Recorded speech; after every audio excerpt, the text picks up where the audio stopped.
Welcome to Will's Personal Development Podcast, where we bring you data and science-backed answers and advice from billionaires. Have you ever had an experience like this? Imagine you find yourself in some type of social gathering or social event. Maybe it's the one event or one instance that you actually have a chance of meeting new people. And this type of stuff only happens once a week or once a day or maybe once a month. And it's really your opportunity to make friends or meet new people or even potentially meet someone who could be a potential date or a partner or someone else special. And you go to this event and maybe you've been thinking about it and preparing for it for a while. And you just keep telling yourself, you just got to get out of your comfort zone and actually initiate, talk to them. But then the moment arrives and you wuss out. For whatever reason, something comes up. When that moment hits, you think to yourself something like, I gotta go to the bathroom, or I'm just gonna stay here and talk to these people I already know. And you do that, and you do that. And then before you know it, it's over. And then you go home and you're kicking yourself in your head and you're thinking about it and you're frustrated and you're angry and you dwell on it and you dwell on it and you think, oh, I missed my opportunity. And you're so mad. But at the same time, you're, so scared of rejection that, you're like, you also may have thought, well, maybe they wouldn't have liked me anyways. But the point is, this stuff happens and it's very common. And I want to help you get through this. I've experienced this and I think I have some great tips for getting over social anxiety. I recently joined a online challenge from one of the most popular podcasts in the world right now called the Art of Charm podcast. They have a challenge. And again, this is not some type of sponsored thing. It's just something that I follow. And it's like a 7-day challenge. I think they've expanded it to 10 days now. And every day, basically they send you like a mini thing to do. And then they have like a mini community to really like, share your thoughts. And one of the first things they want you to do is, record a video sharing your biggest frustration. And first off, their brand is just kind of all over the place. It's maybe a bit too broad because they really are like truly broadly speaking personal development. So there were questions in there ranging from financial matters to everything in between to like social skills matters. And one of the things that really shocked me was that there were quite a few girls in that group who were admitting their frustration with social shyness and fear. And that really just amazed me because I'd never really thought of it in that sense. I mean, I can see, of course, there are going to be people who are also have the same obstacles, but it just goes to show you that like there's so many people out there and they may have the same problems as you, even if you might not expect it. Because for me, some of these girls in this community were fairly attractive. And I'm just like, if they're that attractive, why would they even care about this? Because won't the guys just talk to them first? They don't even have to worry about approaching. Like it's just the genetic and cultural norm for guys to approach. So they probably have it good. But for them, in their perception, they don't think that they get approached. I actually asked one of them and they're like, I actually don't get approached that often. I have a husband already, so I'm more so trying to make friends and I don't really get initiated on to make friends and I'm really, really socially shy. And then there's another person who posted and this girl had some significant problems with self-esteem, even though she was on paper exceptionally accomplished. She was like the school valedictorian, and then she went on to do all these things, and now she has a job where she has achieved a job title far beyond her years, and yet internally she still thinks she's not worthy because she fell sick for a few years, which caused her to drop out of college. And because she doesn't have a college degree, she ties a lot of value to it, even though, for me and like anyone else who has studied like, college success, like it's just a piece of paper. Like there's a lot of people who go to college who still kind of find it useless. The classes didn't matter. And for her, that's more of an internal issue. That's like, I try to help her out. I reached out. I kind of like went through very logically, like why a college degree doesn't matter. I gave all these examples and illustrations, and she was like, I know logically that doesn't make sense, but it's something psychological. So that's really what I want to get to today, because, and that's what I told her, like, sometimes you have to maybe see someone professional, like a psychiatrist, to work through the deep psychological issues. And sometimes it doesn't require something as intense as paying someone professionally, but it does involve doing something beyond reading a top 10 article online or tips online. And of course, there's plenty of those articles online. I'm very plugged into the personal development field, so I know almost all of the big writers on Medium and all those other places where they give these like tips. And I can't help but roll my eyes at some of them, because although they get a lot more traffic and views and hits and applause and likes than my articles do, I just don't feel like they're really doing a true justice, in the sense that these tips are only surface deep. Like, sure, these people have learned how to like write in a viral way, but Ramit Sethi has a quote. It goes something like, life is more than just a checklist. And what he means is that like, it's deeper than just saying like, oh, don't do this and you'll stop being shy, or just man up and do this, or use this little trick and then say this line and you will stop being shy. That stuff is very, very surface deep. It usually doesn't work. If it does, it doesn't work for long, because it only treats the surface symptoms, not the root cause, which is certainly more internal, psychological, deeper, and usually due to past experiences, trauma, or memories that have taken years to ingrain in them. So these, tactics like, a cold shower or meditation, they help, but I don't think they really thoroughly understand the deeper psychology. So that's kind of what I want to go to. And this is all stuff I've discovered in my own deep journey into improving my social anxiety and shyness. And of course, I've seen all the stuff across the board, and kind of just want to give my impact on it, because I've seen what some of the pickup artists say and some of the other stuff, and kind of just want to give what worked for me, what turned out to be complete BS and just, a waste of time. And some things just ended up, they work, but then they turned out to be like sociopathic ways of doing it. So I'll get into all this, but first, kind of want to address the whole introvert movement. So there's now like movements of thought leaders around introversion, and there's two big books on the topic, both by big thought leaders in the area. One is called Introvert Power, and then the other book is called Quiet the Power of Introvert. And the second book is by Susan Cain. She did a TED Talk that got like millions upon millions of views on introversion.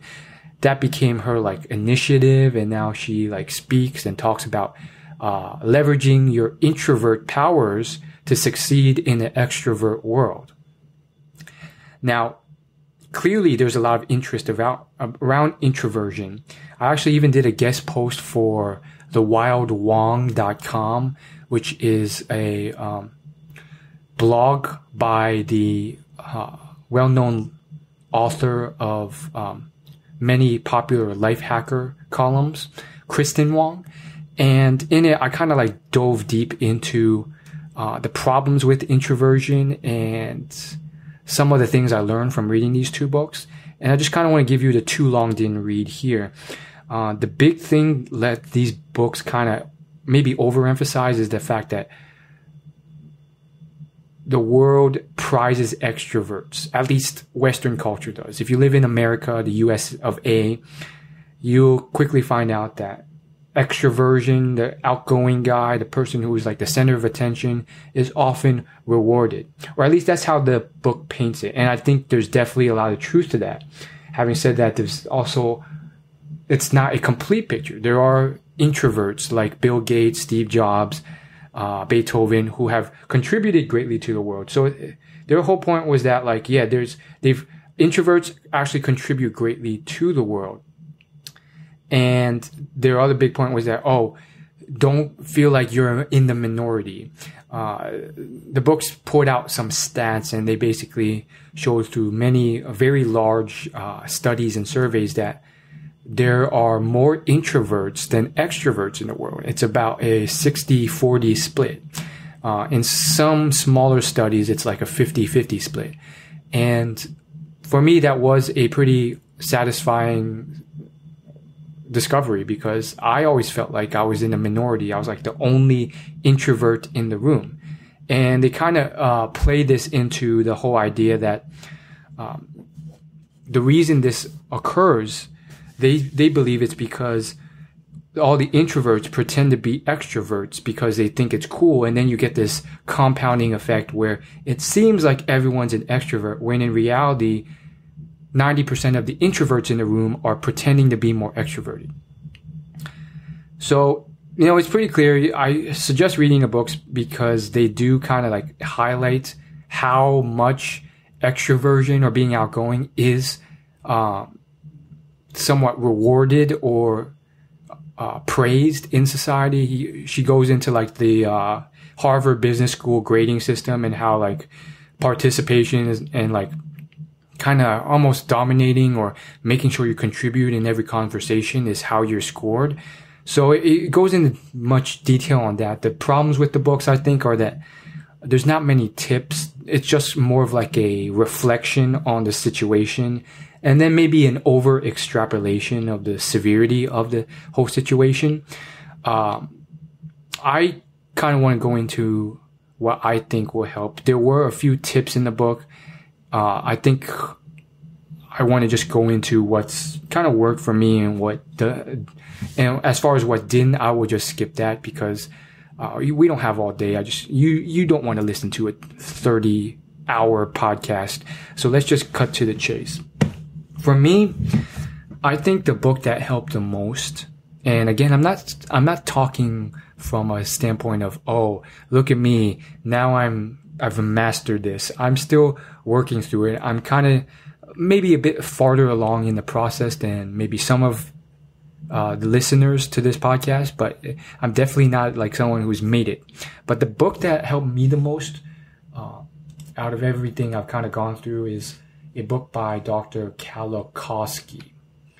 And her book is actually a book on social anxiety, and it's very scientific. Almost every exercise she gives in the book is backed up with a specific citable study that you can look up for proof, which I really like, because some books are just, they give all these tips, but then they don't cite anything. So you don't even know if it's good advice or bad advice. The name of the book, and before I tell you what the name of the book is, I just want to preface it by the fact that just because it's called this doesn't mean that it doesn't work for you. A book name can be oftentimes, I guess the word is misleading. So, I'm trying to find it. I think it's the book name is basically Dr. Shannon Kalokowski is the author of the book, and her book is called Single, Shy, and Looking for Love, a dating guide for the shy and socially anxious. Now, it seems like a book on dating, but if you're not in the dating phase or you're past that dating phase, it's still very much worth a read, because a lot of the book is focused on just general social anxiety and shyness and the root causes of that. While a lot of it is focused on dating, there are plenty of passages and sections and exercises focus really on anyone who has any type of social anxiety issues. There are parts of the book, for example, which really go into mindfulness of emotions and why this works, and really dives into the trauma of why we have certain beliefs and certain emotional triggers to our social anxiety, whatever the cause or reason. Stuff like embarrassment or rejection, which can take place in any situation, business networking or making friends, not just dating. So I kind of want to dive into this book a bit and really kind of show you why it's so great. I think the biggest thing, and this is really, I think, something that's a key issue for anyone who is struggling with anything involving social interaction or the relationship developing, whether it's dating or business networking or any type of talking or communicating with other people. Oftentimes, like, if you run into like big issues where you can't get dates or something else, like, obviously there's the surface fundamental stuff. Maybe you're severely overweight or severely unattractive, but once you got those main bases covered, oftentimes the issues are mainly deep fundamental social issues, psychological issues, more so than some type of tip or tactic or trick. It has to do with maybe past trauma that has prevented you from mentally, in a mentally healthy way, making strong friendships. And because you don't have friends, then you can't get dates or whatever else. And oftentimes the issues don't have to do with something like, oh, it's because you're not rich enough. It's usually have to do with something more internal or deeper involved. As far as shyness and social anxiety is concerned, she immediately dives into the book on some of the key reasons for this. And they are, one is, as I already mentioned, fear of rejection. Another would be fear of embarrassment. Another would be fear of judgment, whether it's judgment of yourself or others judging you. And so when you look at these core triggers, you really have to think, well, why do they exist? Why are they there? And sometimes it will require a little bit of exploring into your past and so forth. But no matter how differently people's problems manifest, they can oftentimes be traced back to one of these many core problems. And everyone's a bit different. So it may have been triggered in a different way. For someone, it may have been the fact that they were bullied a lot in high school, and therefore they felt unworthy of talking to others. Or for another person, they weren't bullied, but they were picked on a lot, or they never made any friends in high school, and they sat alone, and they just came up with that identity. So it can manifest in different ways, and it's tough to ever address or solve it, and something that's critical to do, but a lot of people don't. They never consider therapy or any of these books, and therefore they just kind of like let it sit there. It happens all the time. Many people kind of die with this inability to engage in strong social relationships or friendships or social interactions because they never really consider, or it's really hard or painful for them to face that, and so they don't. Or they never have the strong need to. Maybe they don't really care that they don't make much friends or whatever, or they just believe that the world has it out for them and they won't consider other possibilities. However, you're not like that because you're listening to this right now. So you're making progress right now. So, she recommends really kind of like looking for these symptoms and really, being mindfully aware of what emotions you feel before and right before and during those moments of social anxiety. And that's where mindfulness of emotions meditation comes in. There's quite a few studies on this. And the main premise is that with mindfulness, after a bit of practice, you will be more aware and attuned to what emotions and thoughts you're feeling during moments of heated emotion where your emotions kind of take over and your logic kind of fade. By doing that, you can kind of reflect and in the moment take more control of your emotions as well as really identify what's triggering. So by doing this, you can identify which of these core pain points is your big problem or, reason for your social anxiety and shyness. So for instance, for me, I've noticed that my shyness, usually doesn't take hold at all when I'm talking to women I'm severely not attracted to, or just old people or really young people, or, nerdy guys. It starts to take over when, the girls are young and within my age, or they're very attractive or popular, or it's a guy who's very popular or high status or looks like he's really macho and cool. And so why does that occur? Well, let's dig even deeper. Like when I am about to talk to them, or I want to, or I start getting shy, how do I feel? And it's usually like avoidance. These excuse thoughts come up like, hey, I think I want to go to the bathroom now, or I think I'm going to do this, or I'm busy, or something like that, which are usually excuses. And that took some time to realize that they were excuses, not real reasons. And then other thoughts start coming up like, oh my goodness, I really don't want to get rejected by this person. I don't want to hassle this person. What if this person sees me as annoying, or someone who is just, another thirsty guy, or just like, certain thoughts start coming up. And through these, you can kind of like trace them back to one of these core things. So for me, it's, I think there's many, but I think the big ones are obviously fear of rejection. And then the other would be, fear of judgment from others. When I talk to certain, men, some, or women, one of the thoughts that come up is like, what if other people see me doing this? And then, for me, it's not often the fear of rejection in that sense. It's usually the fear of others judging me harshly because they see me as this sleazy guy who is hitting on girls, which sometimes these thoughts are maybe illogical. Like you sometimes have crazy thoughts that like don't logically make sense, but they're still there and they still hold you back because like just because I talk to a girl doesn't mean that I'm hitting on her. And even if I am hitting on her, that doesn't mean that like, if they are true friends, they should completely abandon me or disgrace me or any of that.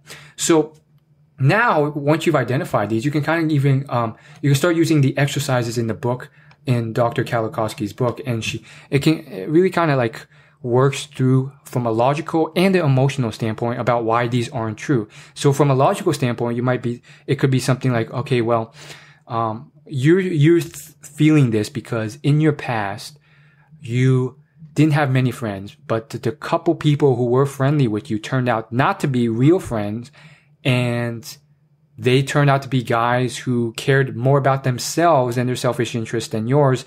And when they saw you even talk to a girl, I'm just making this up as an example, they did everything in their power to humiliate you or sabotage you because they wanted that girl too.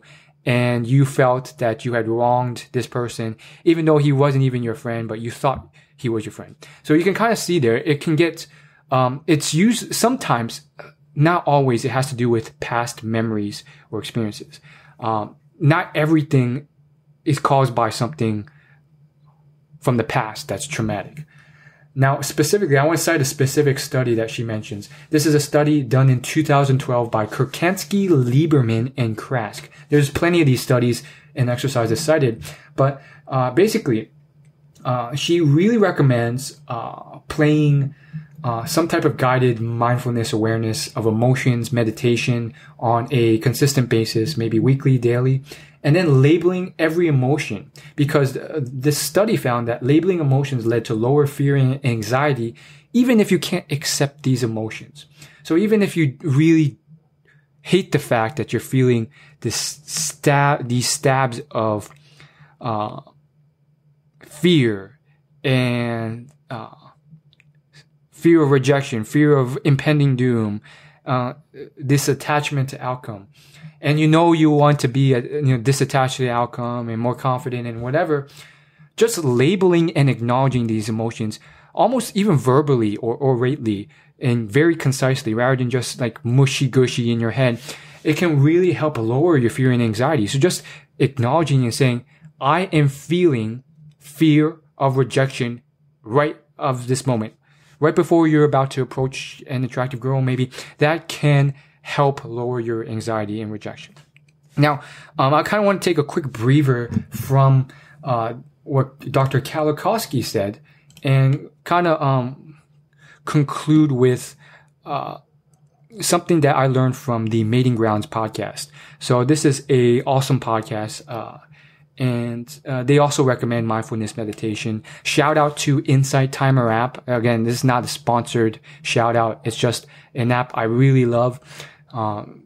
All these other podcasters are like shouting out these really horrible meditation apps, and Insight Timer is completely free. There's no paid purchases inside the app. It's 10,000 times better. There's tens of thousands of guided meditations from the top meditation gurus out there.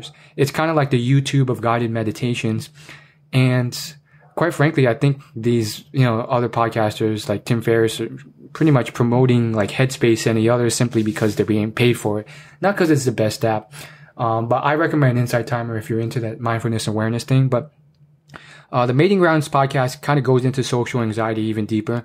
And they recommend two big things. One is to kind of like ladder your way up. So like, really start practicing in the groups where you're not socially anxious. So for me, it would be grandpas, grandmas, young children, and nerdy guys my age. And then when I'm really confident there, maybe go to the next level. Like go to places where there's less chance of rejection, just to get used to the, idea of interacting with these people, like where there's demonstrated performance you can see, which will help you be more confident.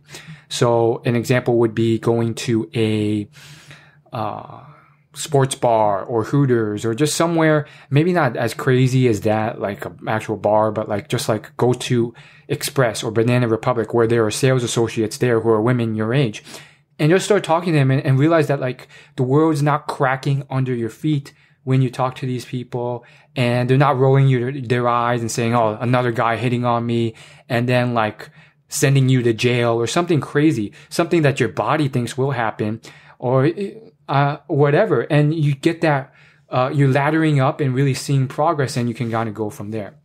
For me, I really prefer this approach to this like sociopathic pickup artist approach. I tried some of the stuff that some of these pickup artists have mentioned, tested out what Simple Pickup and RSD and some other people have said, and I tried it out for quite a while, and they're more like, you plunge head first into as many people as you can. You get rejected 100 times a day and you laugh it off and you realize it's really nothing.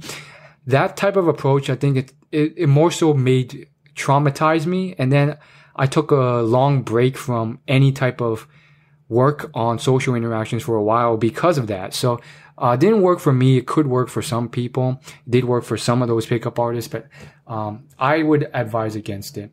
And then the second thing that the Mating Grounds podcast recommends is, simply work on just talking to people, getting to know them, and most importantly, having fun. If you make those your goals instead of get rejected or get a date, everything becomes so much smoother and easier. There's less pressure there because your goals are something that you can almost not fail at. And it's something that actually eases you up to do what will get you the date in the first place, which means talking to them, interacting, initiating a conversation. For me, I think that's definitely helped severely. It is not a miracle cure though. What I found is that like it will help to a certain point, but especially if you're an average or invisible guy, at some point you will have to do more than just conversate with them. You have to kind of take it to the next level and ask a girl out or do something further. Maybe ask a friend out to hang out outside of how you met them to make friends, because otherwise you just kind of like, you just have a good conversation and that repeats endlessly. And then like a year passes and you're like, okay, I've had a lot of good conversations. I've had a lot of fun, but I've not progressed in actually getting dates. So I've gone on for too long. Thanks so much for watching this podcast, listening to this podcast, and I'll see you in the next episode.